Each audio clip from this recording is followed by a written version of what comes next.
Hello મિત્રો, જય માતા, જય દ્વારકાધીશ. સ્વાગત છે ફરીવાર એક નવા મારા વિડીયોમાં. તો આપણે લઈને આવ્યા છીએ કાઠિયાવાડી દેશી મગની દાળ. તો મગની દાળ આપણે બનાવવાની છે. થેકલી બના રહેજો કઈ રીતે બને છે કાઠિયાવાડી દેશી મગની દાળ, એ વઘારવાની છે આપણે. તો કઠોળનું શાક છે, તો બના રહેજો થેકલી વિડીયોમાં. આમાં આપણે દાળ બફાઈ ગઈ છે, મગની દાળ. અને આપણે લઈ લીધું ટમેટા અને કોથમરીની કટિંગ કરી નાખી. તેલ હવે પણ મૂકી દીધું છે. હવે ડાયરેક્ટ શું કરવાનું બને?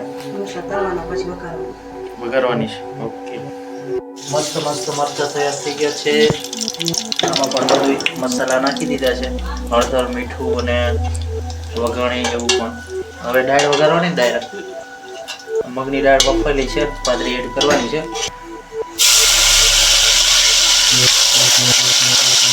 પેલા ટમેટા અને ધાણા એવું નાખી દીધું છે.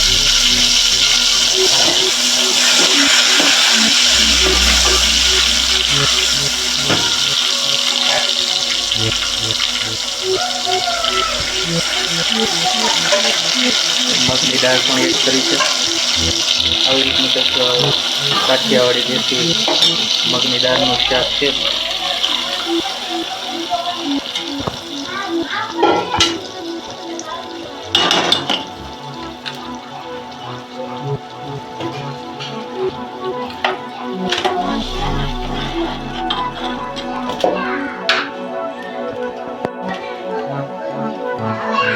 લસણ વાળું મરચું પણ એડ કર્યું છે.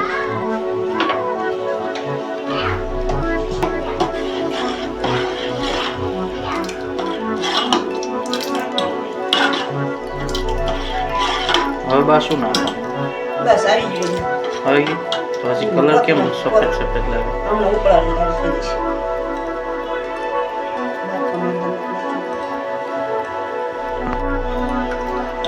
તૈયાર થઈ ગઈ.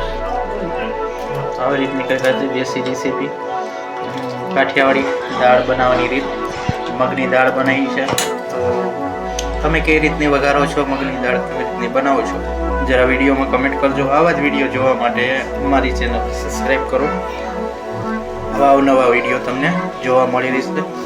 દેશી રસોઈ કાઠિયાવાડી રેસીપી.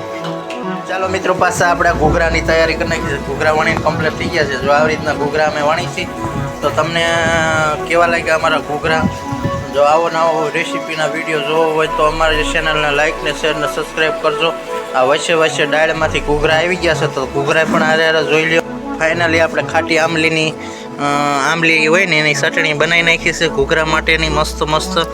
તો કેવી લાગી અમારી ચટણી? અમે આ રીતની બનાવી છે. આખી રેસીપી જોવા માટે હું તમને એક વિડીયો અપલોડ કરીશ સ્પેશિયલ, કે કેવી રીતે આંબલીની ચટણી બનાવાય છે.